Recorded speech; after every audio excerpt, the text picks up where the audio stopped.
Please please ऐसा वाला button दबाकर सब्सक्राइब कीजिए चैनल को और ऐसा वाला बटन दबाकर लाइक कर दीजिए और ऐसा वाला बटन दबाकर शेयर कीजिए। आपका एक शेयर हमारे लिए बहुत मायने रखता है। एक बार रामू और गीता बम्बे घूमने के लिए ट्रेन से जा रहे थे।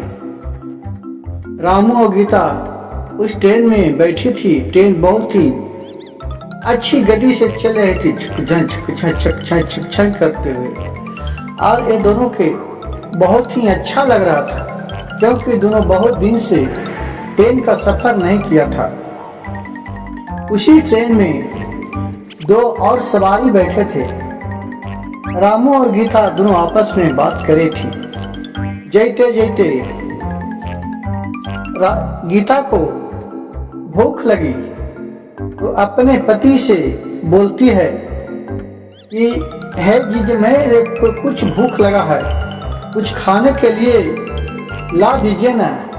ट्रेन में तो बहुत कुछ बिकता है लेकिन खाने का मन नहीं करता है, उस ट्रेन के बाहर प्लेटफार्म से ला दीजिएगा। रामू बोली ठीक है गीता, अगला स्टेशन आएगा तो मैं गाड़ी से उतर के जाऊंगा और लेके आऊंगा हूँ। ट्रेन चल के अगले स्टेशन पहुंच गया और उस स्टेशन पर गाड़ी रुका। शैतानपुर नाम था स्टेशन का। वहां से रामू उतरा और स्टेशन पर से लाने के लिए बिस्कुट और पानी गया।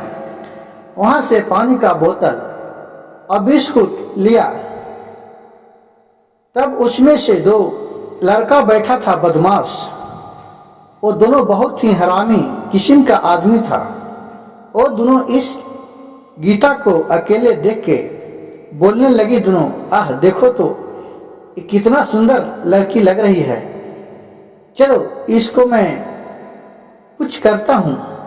और उस दोनों ने गीता को हाथ पकड़ लिया और दोनों तरफ से गेट बंद कर दिया ट्रेन के। गीता बोली कि देखिए ये ठीक काम नहीं है, हमको हाथ छोड़िए, क्यों पकड़ लिया। लेकिन वो दोनों बदमाश उसको हाथ नहीं छोड़ रहा था। दोनों में बहुत झीप छान होने लगा और गीता चिल्लाने लगी। इधर से रामू दौड़ते दौड़ते गया तो देख रहा है कि मेरी पत्नी के दोनों बदमाश पकड़ा हुआ है और गेट खोल रहा है तो गेट खुल ही नहीं रहा है। बहुत चिल्लाया, कोशिश किया लेकिन गेट नहीं खुला और ट्रेन भी वहां से चल दिया। उसको चक्कर में रामू ट्रेन में लटका कि ट्रेन से के बगल में वो गिर पड़ा और वो गिर के उसका प्राण चल गया, वो मर गया। फिर आगे जाकर एक गीता है जो अपने पति को मरते हुए देखकर बहुत तड़पने लगी और बोलने लगी छोड़ो हमको, छोड़ो हमको। लेकिन वो दोनों बदमाश उसको छोड़ नहीं रहा था। बोला कि तुम छोड़ दो, नहीं तो मैं तुम्हें भी मैं जिंदा नहीं छोड़ूंगा। और उसको दोनों के धक्का देकर और गीता भी ट्रेन से कूद गई और उसका भी ट्रेन के पटरी पर मृत्यु हो गया। अब वहां से दिन प्रतिदिन जो भी ट्रेन गुजरता था, शैतानपुर रेलवे स्टेशन से जो भी वहां सवारी उतरता था, उसको ये दोनों भूत बन गई। रामू और गीता ये अपने बदले की आग में कोई भी मुसाफिर वहां उतरता था उसको वो दोनों मार डालती थी। और इसी तरह कुछ दिन चलते रहा और वहां फिर कोई सवारी उतरने चढ़ने के लिए नहीं रहा। वहां फिर स्टेशन पर गाड़ी रुकना बंद हो गया। एक दिन की बात है कि वहां गांव घर के कुछ लोग गए स्टेशन पर गाड़ी चढ़ने के लिए, तो देख रहा है कि स्टेशन पर गाड़ी नहीं आया है। उधर से देख रहा है कि एक बूढ़ा आ रहा है। बूढ़ा बाबा से ये दोनों मुसाफिर पूछे कि बाबा यहाँ आप ट्रेन नहीं रुकता है क्या? बाबा बोले कि हाँ यहाँ ट्रेन रुकता है लेकिन अभी टाइम नहीं हुआ है।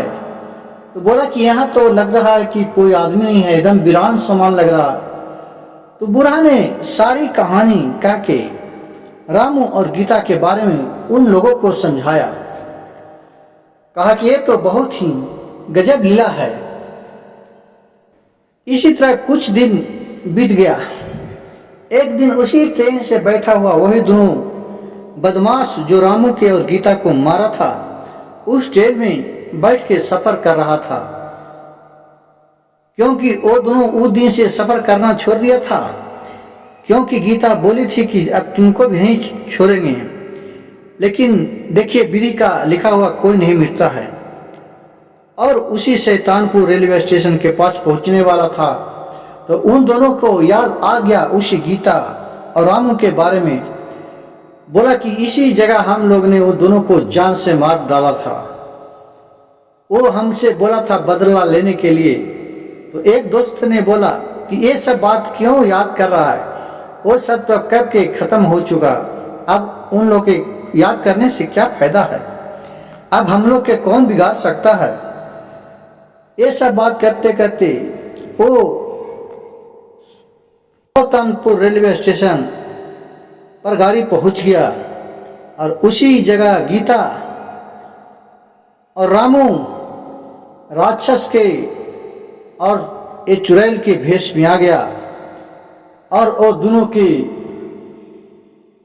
मार डाला ट्रेन में, और वहां से वो दोनों के धक्का देकर नीचे गिरा दिया। ये सब देखकर वहां के लोग बहुत चकित होकर चलते ट्रेन में इन दोनों को कौन मारा। और गीता और रामू बोले कि अब मेरे बदले की आग पूरा हो गया है, अब मैं यहाँ से अपने लोग जा रहा हूँ। इस कहानी से हमें यह शिक्षा मिलता है कि जो जैसा कर्म करता है उसको एक दिन भोगना ही पड़ता है। जिस तरह गीता के और रामू को वो दोनों बदमाश ने मारा था, तो फिर गीता ने भी उन दोनों के बदले की आग में जल के उन दोनों के मार डाला। और मेरी कहानी अच्छा लगे तो मेरे चैनल को लाइक कीजिए, सब्सक्राइब कीजिए, शेयर कीजिए